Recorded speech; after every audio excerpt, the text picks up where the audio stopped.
This is going to be a quick video on how to assemble a super in its entirety. The kits usually come like this. I did the main bottom body last night, which is taller than the super, and I did most of it by hand. The kit comes with nails. I'm not sure what size they are. They're pretty thin gauge nails, but really quickly I learned it's a pain in the butt to do it with a hammer and nail. Not only that, if you're not perfect or the wood's dry a little bit, it will split the wood. I don't think it's ideal, so I'm going to show you, if you happen to be lucky enough to have a pneumatic stapler. I'm using 1-inch 18 gauge staplers, and then I'm using my 16 gauge. It really doesn't have to be 16 gauge, it could be 18 gauge. Just happen to pull that out, like 2-inch nails, and I'll show you how to do that. Real quick on I already did the body, but it comes apart. Just be really careful to make sure you line up the tongue and grooves part. You shouldn't have to force it in. It should go in real easy. I've seen online some people said they got frustrated because they couldn't line it up. Just make sure that you have the handles. This is where your hand's gonna go, the right way on every side. If you had this flipped around, these would not fit. I know that sounds simple, but I've read on some blogs that and some reviews from this company actually where people were really mad saying it wouldn't fit, but they were indeed putting it in backwards. So that's how the kit comes. This is a super kit. It will come with the 4 walls, and also make sure that if the handles are right, you don't have to worry, the grooves will be up.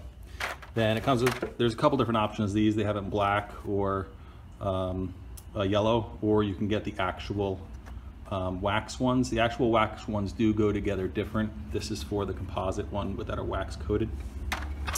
By the way, I'm working in my garage floor right now because it's almost 9 o'clock at night and I don't want to have compressors going on inside. The other parts that come with it are, if you have the base and the super, these will be 2 different sizes because these fit the height of the box here. So make sure you're using the right size for whatever comb here you're using. And then you'll have a wide for the top and a narrow for the base. And I will set up the camera so I can work with both hands and show you. But what we're going to do is we're going to glue around here. It'd be nice if I had a brush, but I'm just going to use my finger, glue here. Just make sure you spread it on both sides here, around here. And then on these, we're going to glue that side and that side. Wedge it in. We'll take this and balance it in, and then I'll show you how nicely the pneumatic guns work. If you ever try to do it by hand, this is, if you have it, I would very much recommend not doing it by hand and doing it with a pneumatic gun. Also going to use exterior glue, very important. What I've been doing is just, again, getting the glue out and gluing the parts that I talked about. It does get a little messy, but after I'm all done, I take a wet rag and wipe off all the excess. I like to do the top and bottom bars first. Just smear it around. Smear it around. The glue does more than you think on clean wood. The nails are really holding it together so the glue can dry nice and tight, because it does work wonders. So now I'll take 2 of these. And I got a lot on my fingers still, but I want to make sure you're nice and liberal with it, because you can come back and wipe it right off if you want to keep it clean.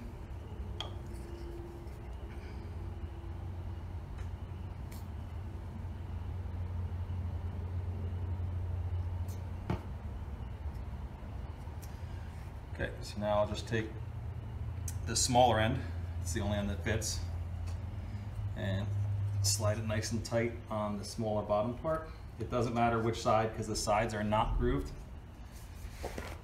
Then you take one of your composite sheets, slide it down in the slot, and then sometimes this takes a little more coaxing. You really gotta work it in. If you want to tap it with a hammer, you can. Just be careful not to do it and forcing it, because you will break it. See, that will slide.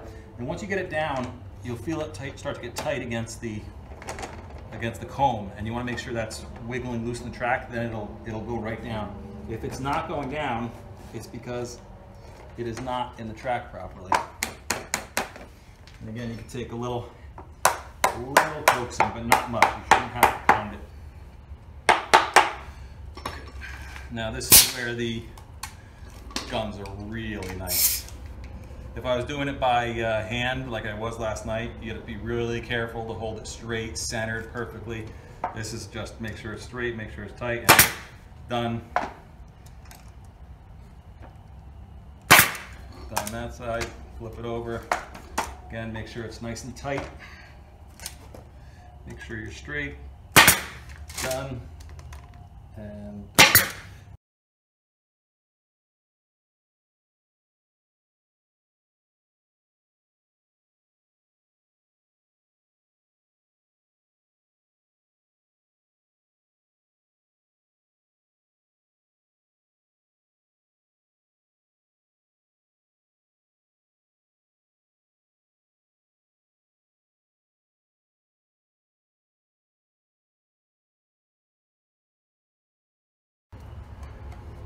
okay, now I finished all the stapling, and like I showed you on the first one about the toe nailing, that is super important because when you're in there with the bees and the bees have their propolis all over this, these are real hard to get out. When you get your hive tool in there, that can pop this staple and there's gonna be a lot of up pressure against here. So let me show you real close. You gotta kind of be good with your nailer to be able to know where it's gonna shoot. So let's clean the glue here. Again, I'm gonna clean this all up when I get inside. I'm going to not shoot in the middle because I got the staple there. I'm gonna come to the outside edge, right there, and I'm gonna angle slightly up into this and then slightly more to the center so that the nail goes in, past that staple, and comes up through there and buries itself right in here. That way that any upward pressure on this could never take that out. It's just, I don't know if it's a necessary step, but it's gonna totally ensure that you will never break that seal. So again, I'll just show you one of them and give you some tips. Again, when you're using any pneumatic gun, this is kind of bigger than I need. This is a 15 gauge. Probably should be using an 18 gauge, but I just grabbed the 15 gauge.